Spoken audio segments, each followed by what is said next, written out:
Son is in 4th grade. School is only open on Mondays. The rest of the week he is home with me. They don't do virtual learning during the rest of the week. No Zoom calls are made. No teacher actually checks in. Homework at home is not to be sent back to the school, and instead they get a participation grade the following week if they tell their teacher they completed it. It's backwards, and your students aren't being graded for the work they actually do. Every Monday we get a new flyer in the mail asking for donations. Last week we got a flyer that said to send out 20 emails to individuals to ask them for donations, with the promise of prizes for participation. They also had other prizes on this flyer. Basically, the more people who donate using your name, the bigger the prize you get. My son wanted the headphones prize. Nowhere on the flyer did it say how many donations was needed. I called the school to ask and they said 12. I sent out the 20 emails. 14 people donated. The donation list was to be emailed to the school with the student ID, and we were to pick up the prizes this past Monday. Son was losing his mind excited because he got the 12 donations needed for the headphones. We walk in and they proceed to tell me and my son that he did not qualify for the prize because in order to be eligible, you needed to get those 20 donations. Apparently the prizes for donations started counting after you received the 20. They turned damn near every student away, not just my kid. So I sent the boy out with his father and pulled the teacher and principal aside to let them know that they got these kids' hopes up for absolutely nothing, and that all they accomplished was destroying the children's spirits by lying to their faces. I then told them that I was told by the secretary that he only needed 12 donations for those headphones. They said, "Sorry you feel that way. This is just how things are right now due to COVID." So I responded with, "Oh, so lying to students and breaking their spirits is okay because of COVID? Failing to provide virtual learning for the rest of the week like other schools is okay because of COVID? Asking for donations when the kids are only here once a week must be okay, too, right?" I then walked out. Well, my son got the headphones in the mail today with a note from the superintendent that said, "I'm very sorry for the actions of the school system and the confusion formed around the donation drive. We are trying to work with the families, not turn them away. Please accept this as an apology." My son is over the moon. My husband says that I was being a Karen and that we should have just dropped it because it teaches our son that life isn't fair, and that I now look like an helicopter parent. I and my fiancé have been together since our sophomore year of college, so around 5 years now. My mom had an affair with a coworker when I was 16, leading to my parents' divorce. She has been single ever since, going on dates but no serious relationships. I have a good relationship with my dad and his new wife. Sadly, my fiancé's mom passed 2 years ago due to cancer, and his dad has been single since. My fiancé proposed last year, but our wedding was delayed due to COVID. Our families had never met up to this point because his family lives in South Carolina, whereas we're in North Carolina, where we went to college, around a 3 hours drive away from his dad. 3 months ago, in January 2021, we decided that it was time to have our families meet for the first time to discuss our upcoming wedding in June 2021. Held in our backyard, COVID appropriate, immediate family only. My dad and his wife, my fiancé's dad, and my mom all met at our place to meet and discuss the wedding. This went well, albeit there was some tension between my mom and my dad. This morning, out of the blue, my mom called me and announced that she had eloped. I was shocked as she had not been dating anyone to my knowledge. Upon questioning, it turns out that she and my fiancé's dad had been dating in secret since that meeting in January and had married in secret yesterday, making my fiancé my stepbrother. I want to throw up just thinking about this. She said that I should now cancel my wedding because it would be inappropriate to marry my stepbrother. I'm absolutely horrified.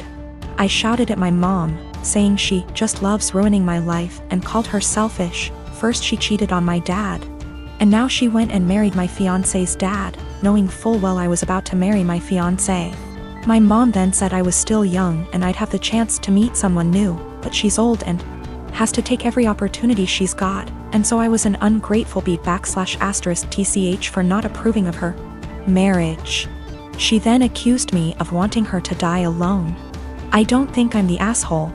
But I just wanted to make sure because ultimately I don't want her to have to be alone, even though I think she did that to herself by hurting my dad. I think I should be allowed to marry my fiancé as we met first. I'm also 12 weeks pregnant with my fiancé's kid, so that complicates matters more. We haven't told anybody yet. I don't know much about whether it's legal to marry your stepbrother. Honestly, I still don't know how to feel about this because this still feels kinda gross to me. We'll probably be going low or no contact. I am a 19 years old female. I have an estranged grandpa, more or less. He's my dad's father, but my dad hardly had a relationship with him. I have 2 other siblings, one younger and one older. My grandma divorced my grandpa when my dad was only 10. So he lived with my grandma his whole life in a different state and didn't see him. When he got older, he saw him a little more, and my grandpa started coming around a little bit more as well. He'd stay for a week at a time and then go home. He was an old, bitter man, to be honest. He never got remarried and lived his whole life in his coastal town with the same friends he'd had his whole life. He wasn't pleasant to be around and could hold grudges longer than anyone I've ever met. But regardless of this, he was filthy rich. He owned a successful business that he sold for $1 million. He retired after selling, but his house sits on an island as well as the biggest piece of land on the island. So it sold for well over $3 million.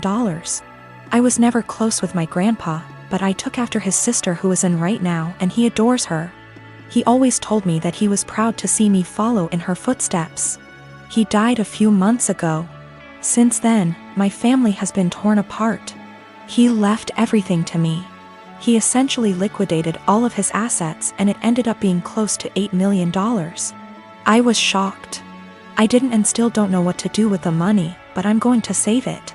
My dad and stepmom as well as my siblings are hounding me to split the money with them. I just can't do it. My dad is an alcoholic who never said anything nice about his dad. Despite him being bitter, my grandpa actually bought my dad a $300,000 house. My dad would 100% drink away any money given to him. As far as my siblings, my brother has full financial support from my grandma as he is the favorite, and he's very wasteful and ungrateful. He never talks to me and always is very mean to me when he does. My little sister is the only person I've actually considered. She's very young, and that's really the only thing stopping me. Her mom is money-oriented and would take the money from her. So I'm waiting until she turns 18, and I offered to pay for her college. But now my family is telling me I'm unfair and the money doesn't belong to me and I'm not deserving of it. That I'm too young and I'll waste it on cars and clothes. I don't agree, and now they're all threatening to cut me off and never speak to me. Or even sue me if I don't give them all a chunk of the money. I don't know what to do, and I'm buckling under pressure here. I've already had 2 police officers out to my house because my dad is claiming I stole the money from him. Everything was through an attorney. I know I did nothing wrong legally, but morally? So I recently got together with a guy from my hobby. He asked me out first, and I had some doubts that we'd work together as a couple because of the age difference. He's 35 and I'm 22. So, in my apartment, since it's an old house that was originally a single-family house, there isn't much soundproofing. And the floors creak when people move. I've gotten used to the sound of the guy upstairs getting up at 4 a.m. since he starts work at 5. And the sound of the girls in the apartments to either side of mine watching telenovelas till midnight. Taking work calls all day and having friends over on weekend nights. I know when I play music or have friends over, some of the sound leaks through the walls. So I'd never get upset about hearing my neighbors because it goes both ways. So, when my boyfriend started coming over more often, he had complaints about the neighbors, which put me in an awkward place. He wanted to go speak to them or have me text them, and I said no. For example, one of the early times he stayed over, we went to bed around 10. He wanted me to ask my neighbor to turn down her TV. I said she didn't have it that loud and she turns it off at midnight anyway. At 4 a.m., he got very irritated with my upstairs neighbor getting up and cooking breakfast. I said that he would be done by 5 because that's when his shift starts. At 7 a.m., he was still trying to sleep in, and the neighbor on the other side had some work calls that he said he couldn't sleep through. I offered him earplugs and he said he couldn't sleep with them in either. He wanted me to ask her to quiet down. He had similar comments every time he heard someone else in the building just living their life, especially if it was when he was in bed. I got frustrated with my boyfriend and told him, you can't expect to date a hot young 22-year-old and not want to deal with a 22-year-old's living situation. I don't know if you realize, but this is a normal apartment for someone my age. Hell, my neighbors are pretty great. Nobody's throwing loud parties on work nights. Nobody's having screaming fights. Nobody's having babies. The hot young part was in sarcastic air quotes because those were his words, not mine. He got irritated and asked why I was bringing age into it. And I said it's because he can't both want someone so young and also want someone with house kinda money. And he was being so out of touch with how normal people in their 20s live. He got really irritated with me bringing age into it. And even more annoyed when I'd respond to his neighbor complaints in the future with, okay, boomer. Or tell him that if he wanted me to have a rich person apartment, he could pay for it. It's not possible for me to get to his house on my own because I don't have a car and the buses don't go that far into the suburbs. So that would mean him driving 30 minutes from his house in the suburbs to pick me up, then an extra 30 to drive me to his house. Then an hour round trip early in the morning to get me home in time for work. It's a lot easier for him to visit me in the city. I am using boomer as a joke or a figure of speech to say acting out of touch and entitled to tell other people what to do. It is a common figure of speech to say, okay, boomer, to someone who is acting entitled regardless of their actual age. It's more of a mindset thing. I googled his property records for his house and he co-owns it with a woman who shares his last name. Holy shit. I don't know if she's his wife or ex-wife or what, but I'm out of here. I'm honestly freaking out right now, but I just gotta say, great big thank you to everyone who noticed red flags and made me question that. I've blocked his number. He can have fun figuring out where I went.